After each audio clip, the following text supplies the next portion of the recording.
তো এটা হচ্ছে আমার বন্ধু, এখানকার ব্যাপার নিয়েও কিছু বলবে, বলো।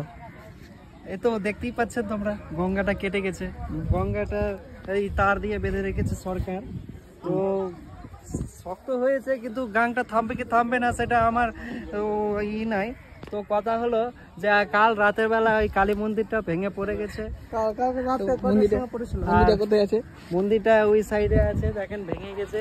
সরকার কোনো কাজ কাম কিছু করছে না। আর মানুষগুলোকে হ্যাঁ, মানুষ টাকা উকা সব লুটে নিয়ে চলে যাচ্ছে। আর মানুষ এত অভাব হয়েছে যে মোটরটাও নিয়ে উড়ে চলে গেছে কাল রাতের বেলা। তো আপনি কিছু বলতে চান না?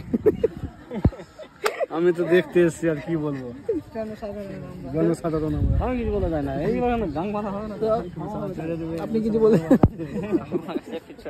আপনারা তাহলে কিছু বলতে চান না? আমরা খালি বলতে চাই খয়নি লাগিয়ে খেয়ে যাও আর গানকে কাটতে দাও। ক্যাবলা গান তো হাসছে, এখন দুঃখই নাই।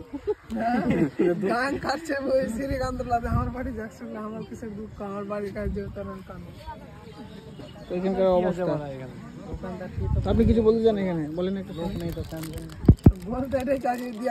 বলতে এটাই আমি চাইছি, সন্ধ্যা হয়ে যাচ্ছে, আমাকে কিছু ব্যবস্থা করুন। কথাটা শুনলেন আপনারা, কেমন কি হয়েছে আমার বন্ধু দাদাদের জামাইদাদের কথা, ঠিক আছে?